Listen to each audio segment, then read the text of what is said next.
Hi there. Welcome to Creation Station. Wow. I have been gone for a week and I've already lost how to do everything. Hi there.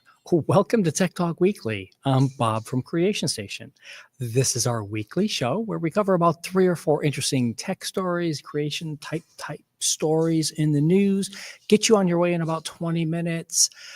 No, we're not going to be covering the UFO, unidentified object thing that's going on in Congress, but I do have a cool space story for you.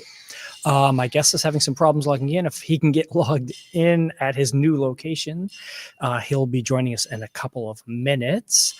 But to get us started today, we have the fact that there's a missing satellite. So this is along the lines of that whole congressional in the U.S. There's a congressional hearing going on right now. Yesterday, I believe they carried it over today, talking about unidentified objects not flying necessarily, the old UFO term that most people are familiar with. So one of the things that I did not see in the testimony was the fact of something like this. There's a satellite that the U.S. and Britain launched. And yes, by the way, that Skynet name is where it all comes from. It is from this satellite that they launched 55 years ago. And it's missing. It was moved probably back in the 70s. And no one noticed until now. So in theory, it is supposed to be sitting in a very specific spot over Europe, and it is supposed to be going on and doing these things. They track them so that they know when a satellite gets decommissioned and they can bring it down out of orbital burn it up in the atmosphere cleanly, and then come down. Well, that's not what happened to this one. It just kind of disappeared. And they did figure out maybe where, why, how it is now. They're doing the official tracking now. They have to confirm that it's the satellite that they thought was missing, et cetera, and stuff like that. Because it's in the wrong spot. And it's pure luck that it hasn't hit anything yet. And if it does end up hitting something, who's going to be responsible? It's a UK satellite from the 50s, as we said, 55 years ago. But the U.S. launched it, and no one knows who was supposed to be tracking it or why they stopped tracking it. This is kind of like why we need some international organization just tracking all of the various pieces of stuff that's up there right now for space, because it's going to smash into something. And all these new little satellites that are going up there for communication stuff are going to hit something and or burn up in the atmosphere, besides the fact of ruining it for astronomers on the ground. So yeah, when you're thinking about these things and you're seeing these stories in the news about, well, they're having this hearing about this or that other, or this person wants to launch 16 more satellites this week, think about those ideas. Are they tracking any of this? Do they know where they are and who has that data? It's kind of an important thing. And did he get here? Is he? He's not quite. Let's give him a moment to try to get on.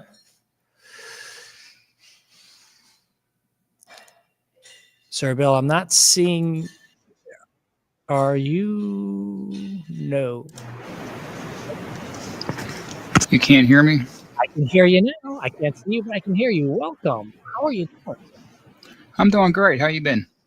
Life is good. Life is good. We covered the first story about satellites that you saw. The whole idea of having an FAA for satellites and missing satellite things is fairly concerning for me. You are a military person. It is Veterans Month, as we do around here. So are you like kind of familiar with the idea of gear just getting lost? Oh, yeah. that happens quite often, yes. Yeah, I kind of had a feeling for that. See, I knew how to pick a good story for you. So I put all the show notes into all of our links in the show notes for everybody so you can follow, because this next one is kind of wild. So we have a new discovery that your memories are not in your brain. Well, not really, really. They are in your brain, but they're also in other places.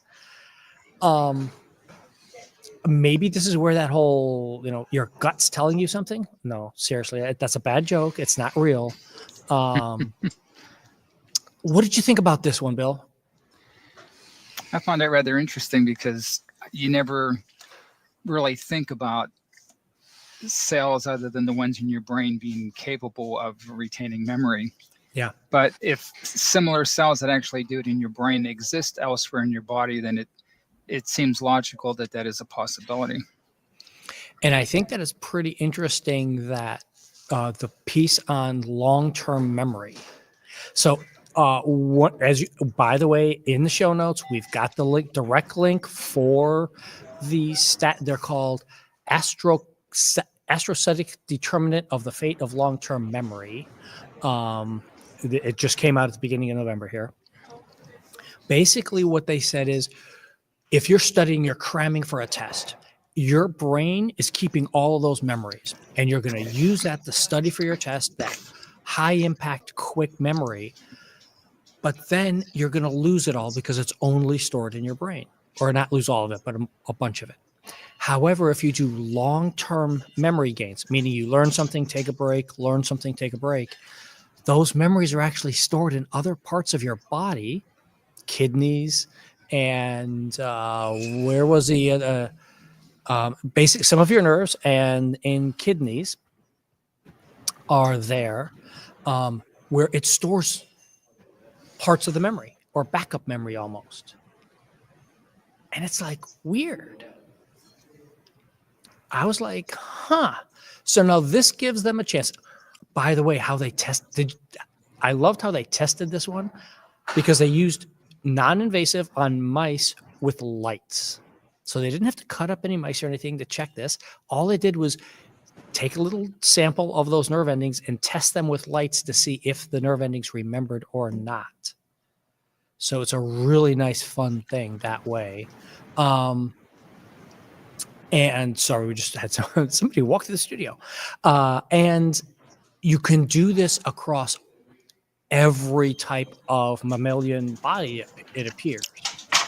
So rats who learn slower, longer things, keep retaining, and those maze memories and all those things are all part of it. Tell me, Bill. One thing I found interesting reading that was that I recall a psychologist that was using light in a way to help people that were like stuck on something, like if they were suffering from the loss of a child and they just couldn't seem to get past that memory, and they were kind of frozen in that realm. There was a technique that they used where they use light to try to unstick people from being unable to go beyond that memory. And I thought that was rather interesting. And this article reminded me of that. Yeah. And it's something that it can, as part of this, they figured out, which this is the more theoretical testing type stuff that they have to, one of the reasons they're doing this, they now have, it's the ArchT photoactivation that inhibits memory formation during intense adverse stimuli, very much like what you're saying. If you do it while the memory's starting, it'll stop the memory from happening. So now we have a new science fiction thing where we're going to flash lights in people's eyes just before something bad happens to them, and they won't remember that something bad happened. Maybe. I don't know. I have no idea on this one. It could be. It's a new science fiction story. Somebody out there will write it for us. So, Bill, did you know that Beethoven was deaf? Yes, I did. Turns out the reason we know he was deaf is because he wanted people to know he was deaf. I know that sounds kind of weird, but so follow along with this story. There was a time when Beethoven was young, in his early 20s, where he's having hearing loss, tinnitus, and he eventually lost his hearing, and he left in his papers when he died with his doctor of all of his doctor's notes and everything that he had about what the process was and when and how it happened, so that people in the future would hopefully learn from his mistakes and do something different. We didn't, but that's okay. He tried. Well, we made one advance. We stopped using lead containers to drink from. There you go. Yes, we stopped using. Yeah, hopefully we will continue to stop using lead. We did eventually fix Flint, Michigan. So hey, now, so the one of the issues is that no one ever figured out how he lost his hearing, and it turns out that part of it was probably that lead thing that you mentioned. But it was also probably a liver disease because he had hepatitis. And the only reason we know this now is because we have new advanced DNA techniques, and we have authentic hair from him as part of these diaries and stuff that he left with his doctor to further the people's knowledge about his deafness. And they figured out that it was probably an issue of hepatitis and or blood poisoning that caused his deafness, which caused his death at age 55. And that's just fun for me. Not that he's deaf, but the fact of if you do take the time, if you're smart enough and you say, okay, I'm going to put these packages together for someone in the future so they can learn from me, and then somebody actually does and learns. It's kind of the goal of science. But it's quite amazing that he was able to write some of his best music, not being able to hear it. Yeah. That's just incredible. That kind of the reason why we still listen to it, I think, too, is because you figure out pretty early on that, yeah, there had to be other composers and musicians at the same time doing very similar stuff, but didn't do it as well as he did for knowing everybody and knowing what was going on and making it known, becoming his Taylor Swift of the 1500s. Am I getting my time frame right? 15, right? Yeah, I think so. Let me see if I can find an actual date really quick. 1800. Sorry, 1827 is when he died, not 15. So not too bad. Okay, tell me. What really amazed me was the complexity of his music. To not be able to hear it, but then to be able to determine in his writing the subtle changes that he made. And the other thing that's really amazing about Beethoven is if you listen to a recording of Beethoven, you can hear a lot of the complexity and you can appreciate the music. But when you hear a live orchestra perform it, it's a completely different experience. And it's just incredible how a live orchestra can just make it come alive in such a different way. It's a lot of fun. And see, folks, this is why we put these different types of stories in the show, because Bill and I have two totally different approaches to this one. I'm like, this is cool science. And Bill's like, this is cool music, because he's a musician. It's a great thing. Now, we have a bad story next, but we have a good story right after it. We're talking about hurricanes. And no, we're not talking about the new one that's brewing out there in the Caribbean right now. That's a next week story, hopefully, if then. But here's the bad news story about hurricanes. One is they're huge, they're damaging. Obviously, everybody should understand what it's like. If you haven't been through an actual hurricane, you're lucky. If you've lived through a storm actually going over your house, going right overhead, Bill, how many have you done? I can't even count. I know at least 6, 8 off the top of my head. Yeah, there's been a few for sure. I mean, heck, in 2004 we had like 5 of them in 1 year. This looks like we're gonna have 4 hit the state of Florida this year. It's just there's a lot. But 2005 was Wilma. Yeah. Oh, okay. So 2005 was the year that we had all the craziness. One of the things that happens is during the hurricane, there's a lot of damage. Then afterwards, FEMA, the Federal Emergency, holy cow, I cannot believe I just lost that. Emergency Management, Federal Emergency Management. And so they are the ones who come in and pay for things right away, recovery efforts, and take care of getting the trees moved away and stuff like that. And down here in Broward County, in Florida, we work very closely with FEMA to make sure that everything is linked in very well. And most of the state of Florida does something very similar. However, not all of the United States does that, which is a problem, which causes delays in FEMA.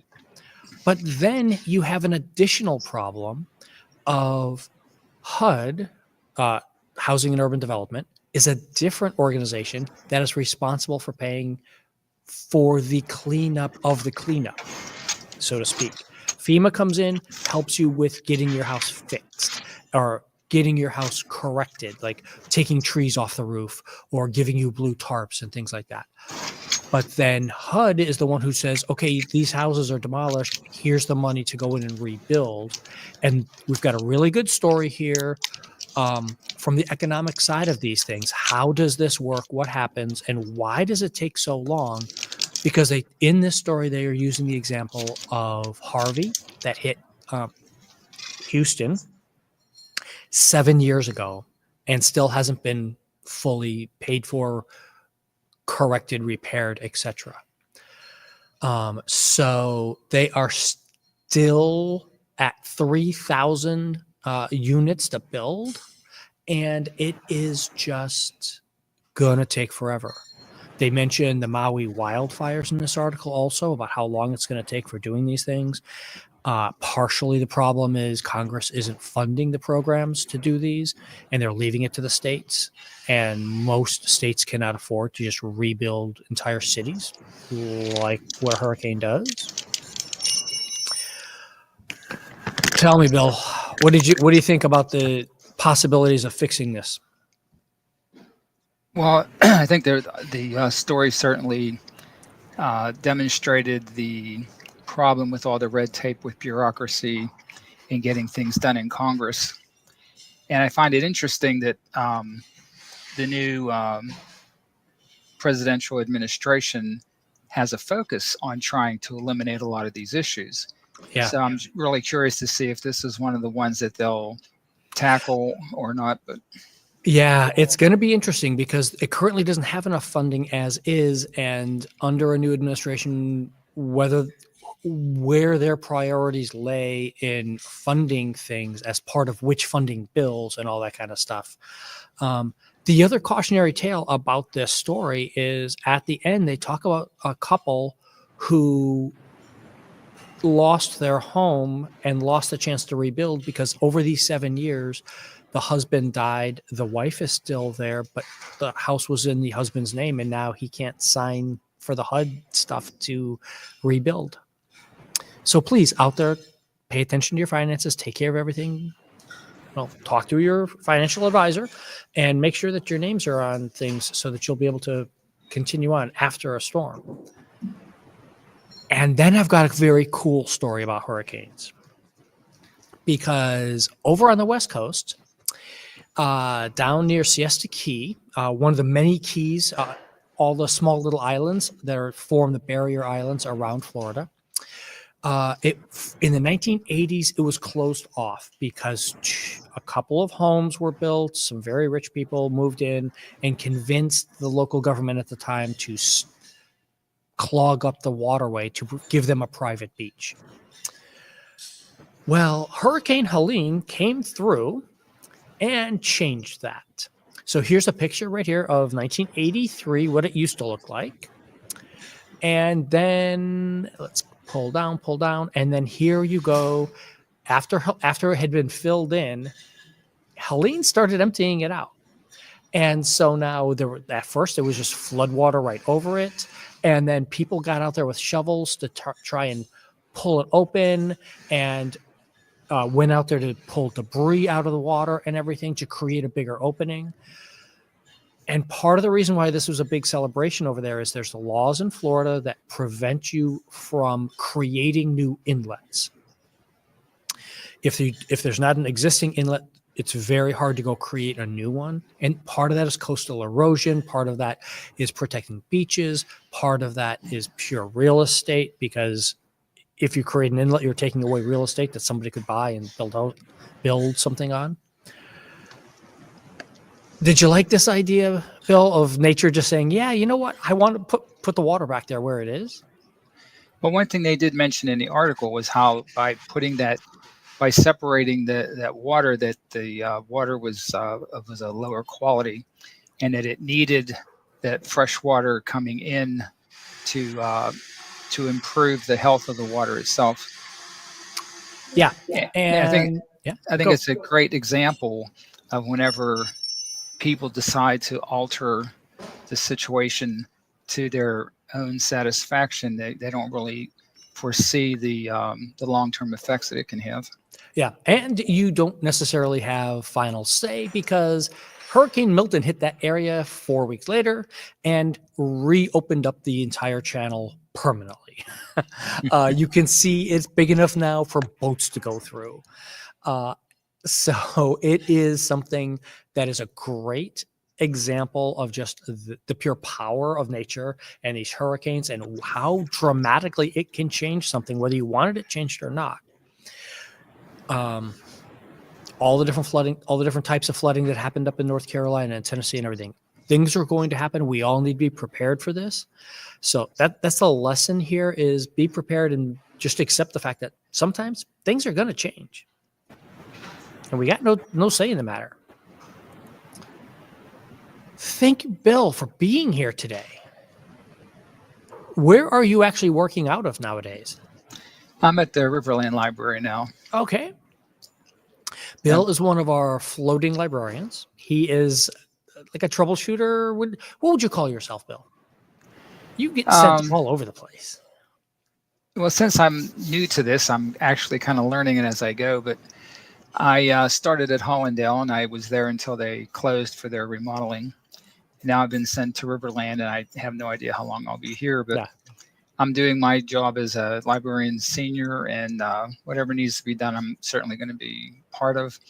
One thing, since I was a manager before, there isn't much that I haven't already done, so I'm just adjusting to some of the minor changes that have been undertaken since I retired and then came back to Broward County.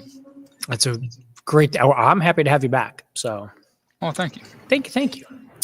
If there is a story you'd like to see us cover on the show, folks, reach out. creationstation@broward.org, or just fill out that survey. Hit like and subscribe, all those normal podcast things people say, and we'll see you next week.